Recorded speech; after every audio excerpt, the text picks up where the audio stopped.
Greg, I've got to say, man, straight off the bat, this could get a bit emotional because I was at Springsteen last night at Wembley. Okay. And what that just carries over into the next day that you're just At feeling least the things? next day. I mean, I'd say probably the next. I'm doubling down. I'm going back on Saturday. That's how much of a Springsteen junkie I am. It could definitely will definitely roll into the next day, possibly the next few weeks. I mean, there are moments when. Do you ever get that time? Times when you see something that's seemingly incongruous on TV and you start to well up. Get like an old Yes. episode of Beverly Hills 90210 or whatever it might be. Do you think, well, why am I feeling emotional at this? That's the that's this perennial state you're in post Springsteen. Just anything triggers you. Mm, that's beautiful though. That's what I'm looking for out of a concert experience by our age. Like I have found myself lately wondering if I'm the old guy at the concert. Now I tend to go by myself a decent amount because I just don't even wanna like if it's a band that I don't know anyone that's interested, I'm like I don't want to force my wife to go and Yeah. everything. But then you get that feeling, the emotion, and you're like, this is very much worth it. This is Yeah. life. But I do have a confession to make Oh, that here we go. as a mid 40s sports writer in America, I'm not a Springsteen guy. I'm not a Springsteen guy, but I'm not a Springsteen guy. The I'm amp. not Yeah, that anti in any way. He's great, but we yeah, we got to remedy that. So I'm guessing if you're not a Springsteen guy, you've probably never seen him live. It I is a haven't now. spiritual experience. I tell you what, yesterday I was at the gig. So both nights are at Wembley, and they're come at the end of a very long world tour, and I think that's the best time to see a band like that that have been playing Mm, together for 50 years, and they're in the flow. But they're just kind of one last push, and the energy of all of them is incredible. And they played for 3 hours and change. Springsteen's 74, and he's bounding around like half a man half his age. But the last night I was there with a really old mate of mine that we've been mates since school. He's a drum and bass DJ. So the musically like the perennial opposite in principle of a Springsteen and E Street gig. He was blown away. And he went into mm. the gig.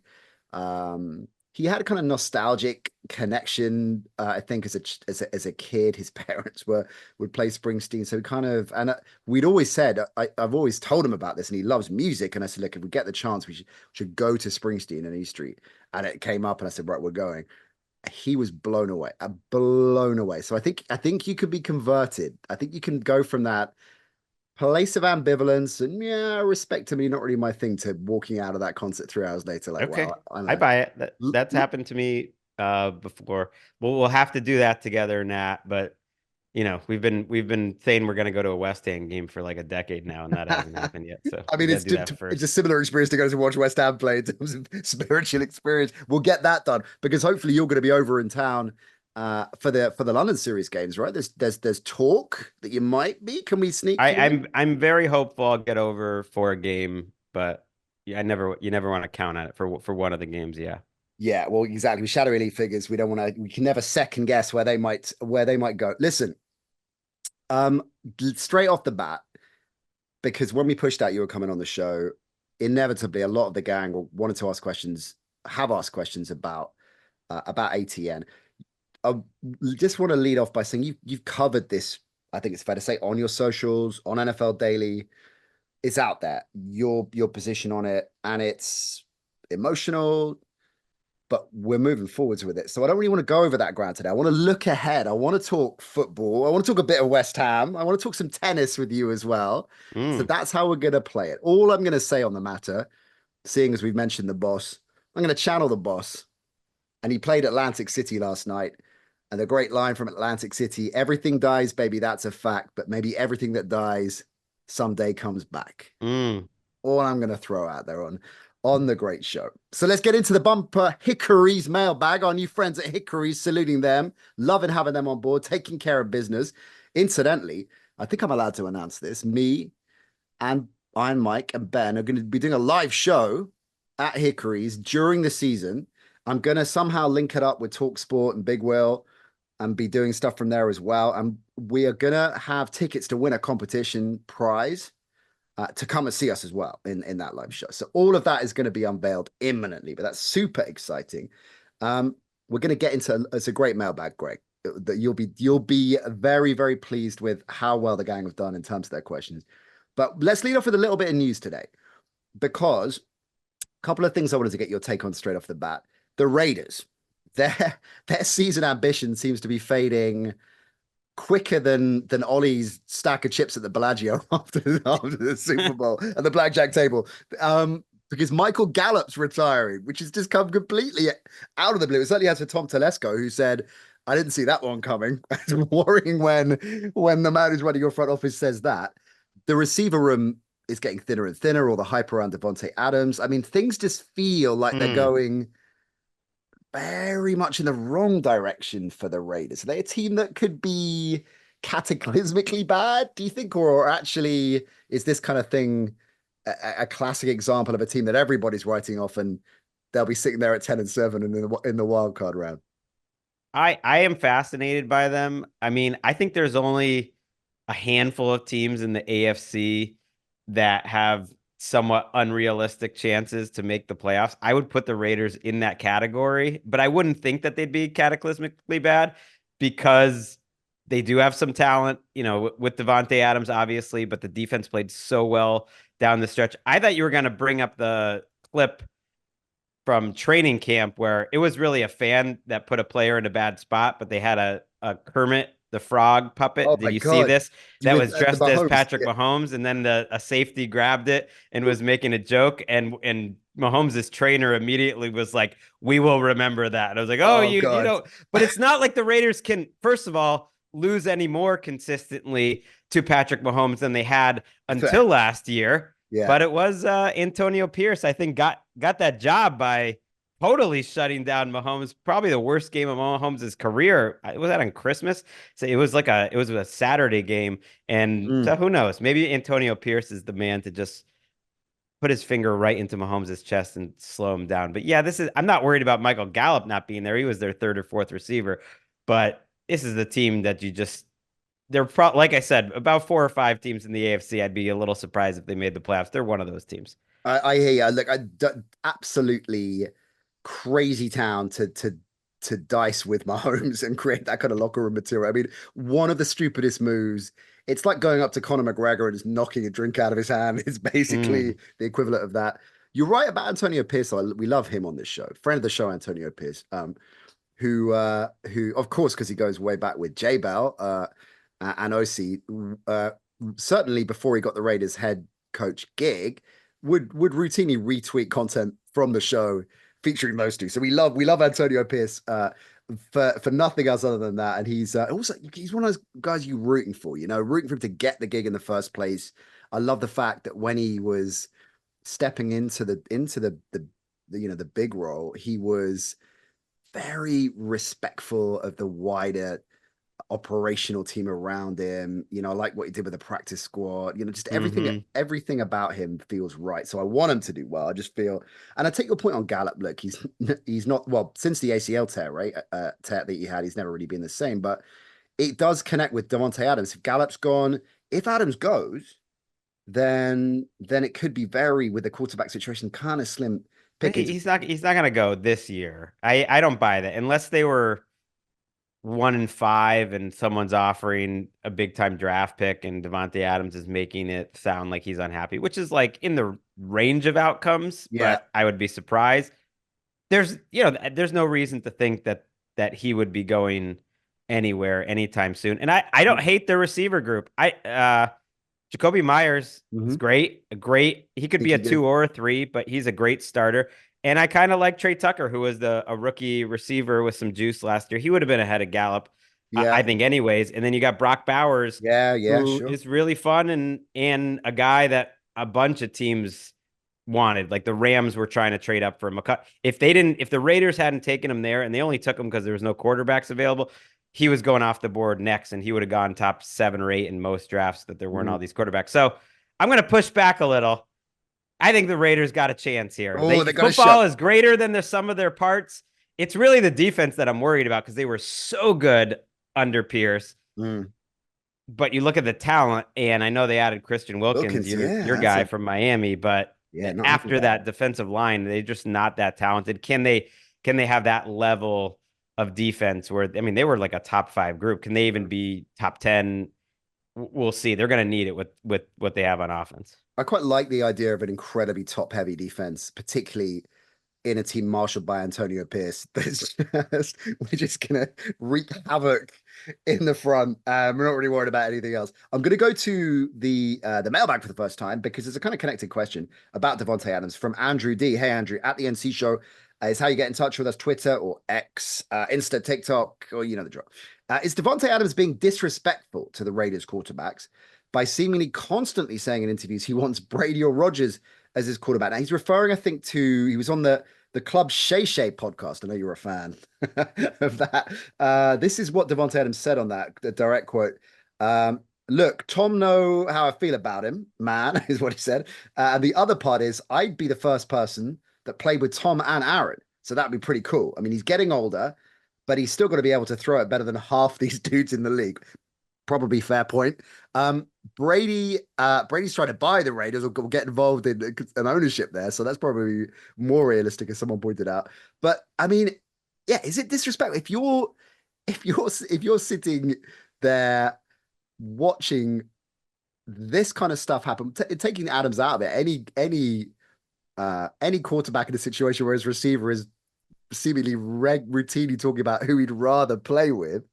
Is it? I mean, just even if you feel that, just don't do it on a podcast, right? Do it. No, I mean, look, Club Shay Shay, Shannon Sharp, he knows how to stir it up. He asked him. No, I don't think it's disrespectful because it's Tom Brady. I want these athletes to be honest, and so few are. And if you ever heard Davante Adams talk, like he's one of the smartest dudes in the NFL. I think it's a big reason why he's done so well. And he speaks his mind. And I think some of the stuff from the Receiver Show on Netflix was frustration in the moment, and you saw what that was like from last year where he wasn't happy with Jimmy Garoppolo.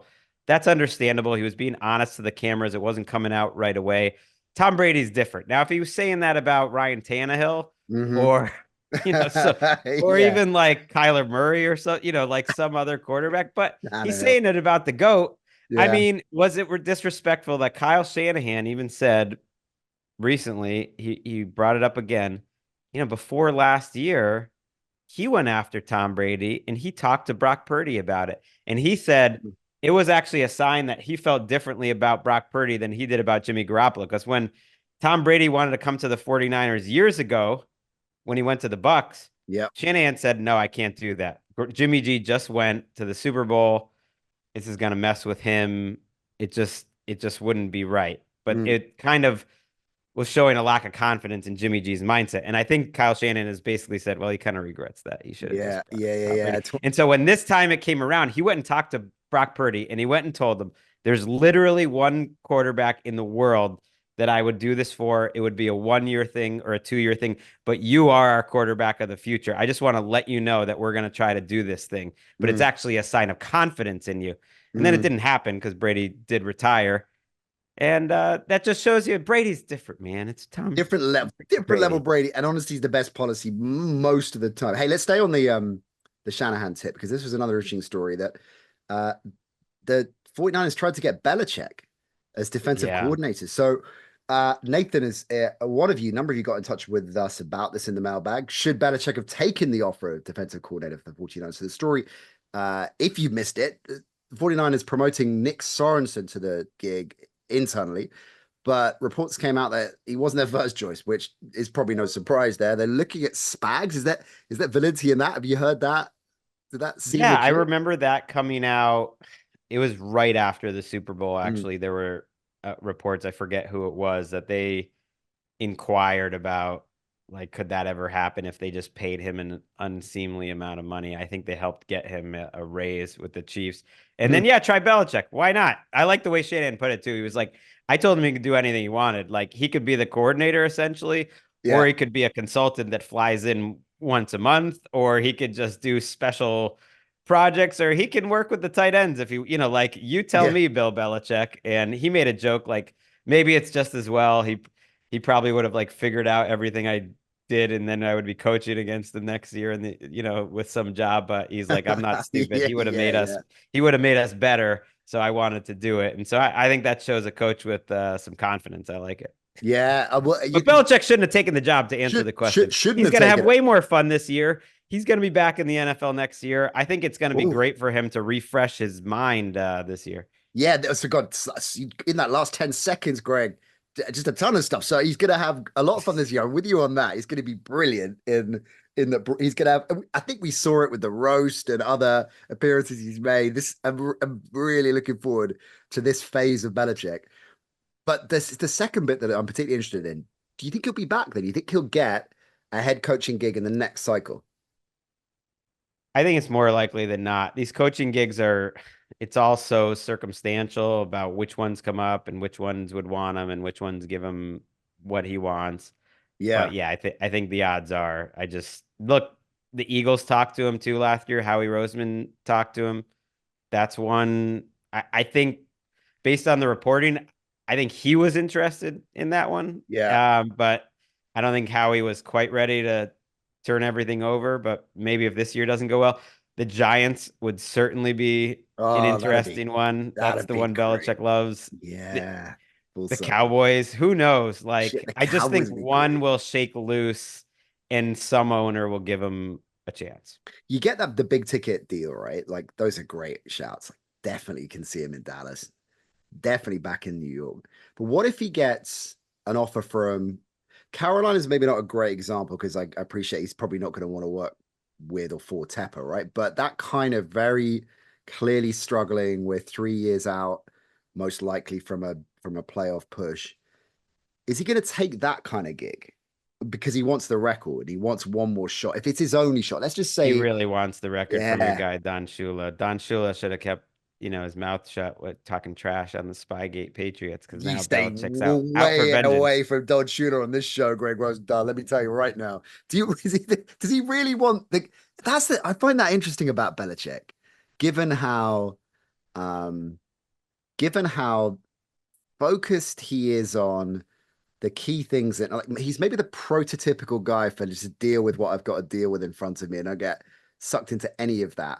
But obviously I know that's contrasted by the fact he's such a student of the game and always has been and loves and appreciates the rich tapestry and history of the game and the league specifically. But I'm surprised that he really well, obviously he does. He cares about the record.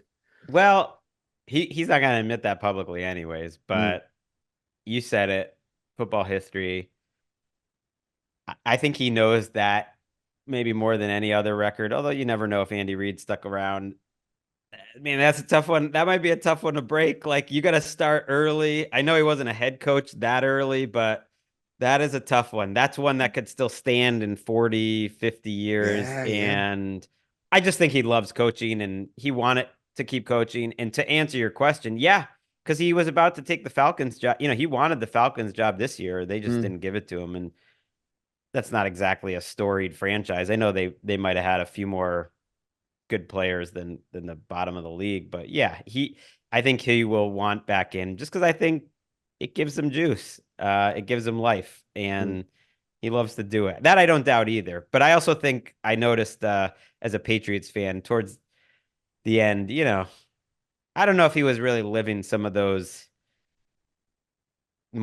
precepts that he built his career on by the end. Mm. Things change. He's not the same. It's He's kind of like yeah. Tom Brady changed too. He's not the same guy that he was younger. I don't think it was necessarily all about the team and Yeah. team later in his career.